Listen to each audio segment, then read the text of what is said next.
All right. Hey guys, JC Carroll here in our latest episode of Turn Rows into Revenue. 2 or 3 times a week, along with Boyd Brooks, we're going to be providing some market updates and just an overall industry perspective from the Southern outlook and exactly what you need to be kind of paying attention to and what the market is and what it means to you in the Southeast. Boyd, why don't we tell the folks what they need to know about our market? Um, Go Good ahead. morning. Good morning, JC. Yeah, we had obviously the big report last Wednesday. We were limit up corn and beans, and then Thursday we kind of came in and saw some selling of the spreads, but the new crop continued to kind of march higher. December corn and November beans both traded to their highest levels, new contract highs overnight on Wednesday into Thursday morning. And then we saw some funds probably rolling out of the old crop into the new crop as they've seen with the acreage number being pretty bullish and the stocks number being pretty neutral. We've seen the money trying to go to the back end of these markets to maybe garner some additional risk premium as we go throughout the growing season. So, if you're sold out of old crop corn and beans, which I think most of our folks probably are, not really any reason to panic, but just kind of keep an eye on these spreads as we go forward. And new crop wise, we're still looking like we're going to test that $5 mark in D's corn. SEP's at 507 this morning, and then November beans look like they might want to trade up towards 13 at some point. So we've seen a cotton rebound a little bit as well. We got cotton up penny and a half this morning. So the new crop December is at 79.50, and old crop's back above 80. Fundamentally, we saw over the weekend some estimates of some South American corn numbers being a little bit lower. But that doesn't seem to be a huge issue just yet as they just finished up their planting down there. So we did have a flash sale of wheat this morning to unknown. So that's probably some new crop wheat getting booked for some feed demand. Other than that, the news was pretty quiet over the weekend. Just try to keep an eye on these spreads, especially if you're going to move some corn at harvest. That September's above $5. Watch your local basis levels there. They should be pretty good as we transition from old crop to new crop in the Southeast. I tell you what, Boyd, in talking to our guys really from Virginia through Georgia and into Alabama, and I'm speaking more from the Agri-Alliance book of business.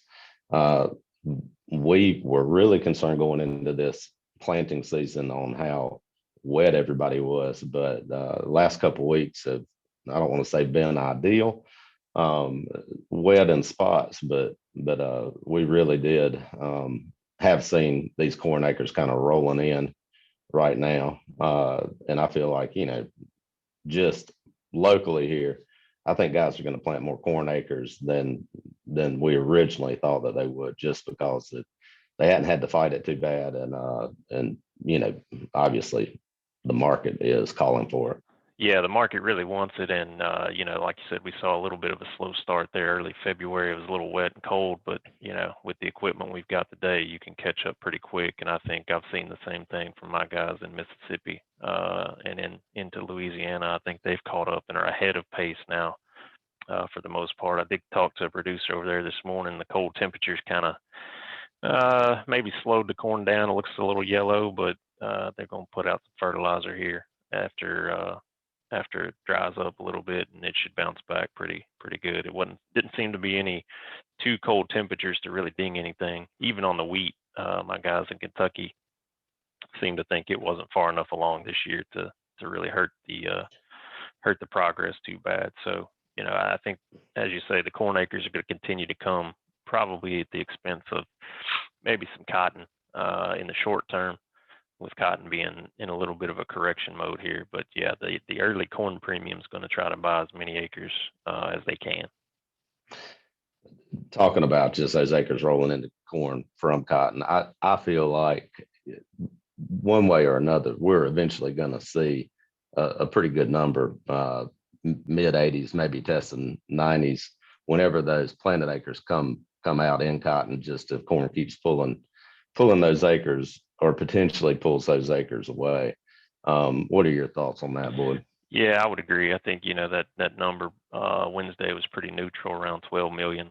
I would see that's probably going to be the highest estimate we see, not only at the expense of corn getting some cotton, but also milo getting some cotton acres potentially. And it's not going to be a wholesale shift out of cotton. I mean, you've still got cotton equipment to pay for, and you're not going to back all the way off of it, but maybe that extra 50 or 75 or 100 that's sitting over there that could go either way might get some milo or corn on it. So yeah, just be cognizant of that September price, especially your local basis, if we're going to move some stuff here at harvest time, because it's at very attractive levels.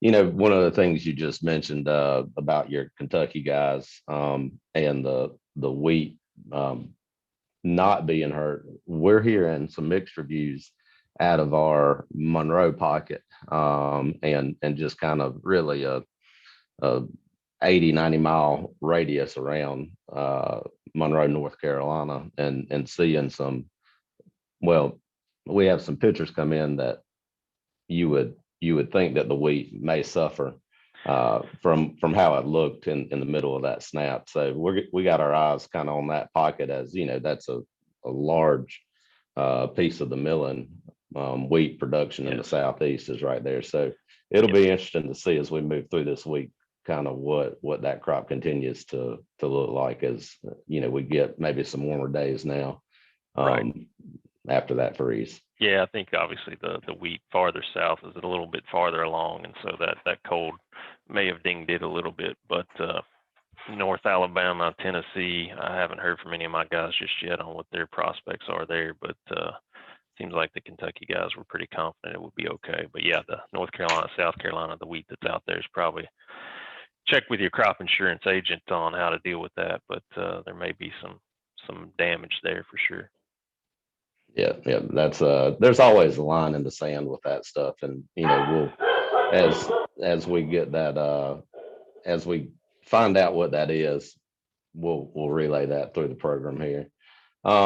A couple other things, Boyd, I just wanted to kind of just let our guys know that we're kind of just have an eye on is, with the new administration, there's going to be some new tax laws that are coming down the pipe, and just to say it, we don't know the specifics on that, but as those plans get, I guess, talked about a little bit more, we're going to be able to relay exactly what that looks like on the farm, for most of our producers, being either LLC, S corp, even sole proprietorship. That's going to be important information to be able to plan for moving forward. The other thing that we have our eye on is carbon credits. What that looks like, I think that there's going to be some sort of an announcement on Earth Day, just to, I don't even think the specifics of any plan are going to be rolled out. I think that they're going to just announce, hey, we've got a carbon credit plan, and we're going to partner with industry and farmers. That's what I'm looking for on that announcement. But whenever you're figuring out where this goes, it really looks like the CSP program could be a place where this carbon credit information or carbon credit program lives. So, we'll be in front of that for our guys, just to make sure that we all have the heads up on that. Other things that from a risk management perspective are starting to look attractive is price flex. Price flex is a private product where you can take a couple of different swings at a plant price or harvest price. Well, I guess harvest price you don't get a couple of swings at, but depending on what the harvest price is, if the price flex price is better than the typical plant price, it's going to be affect your acreage guarantee, depending on how the harvest price comes in. But when we take a peek at that, for D's 22 cotton at 74 cents right now, it's not something that is glaring that we need to pull the trigger on that, but you know, when you look at corn, we got a $4.65 price on our SEP contract in 2022. Jan 23 beans are 11.44. You know, these are, I guess, prices that last year we'd be cutting a finger off for to have a chance at setting. So I don't want us to sit on our hands too much with these good prices in the market if we're not really looking at protecting something for next year also. So we're going to continue to track that and make sure that, you know, the guys that are listening to us are aware of some advantages potentially that they could take through a private product. And the last thing I wanted to say on the crop insurance end are, guys, if you hadn't got your 2020 production in to your crop insurance agent, don't wait to the last minute.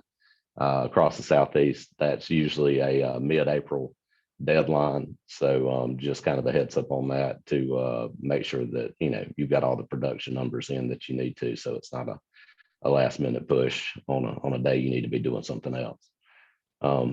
Boyd, you got anything else to wrap us up with here?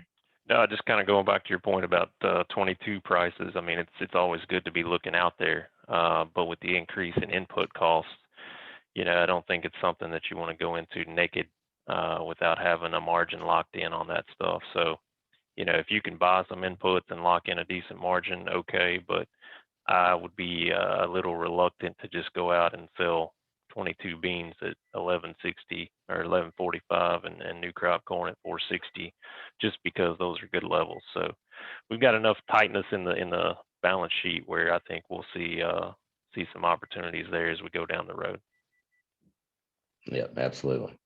Well, guys, we're going to, again, try to hit you with some good information 2-3 times a week. Going to try to keep our conversations relatively short. So, you know, you're not spending all day on a podcast, but, you know, let us know what you want to hear more of or less of. And you can get me at jc@agrilliance.com.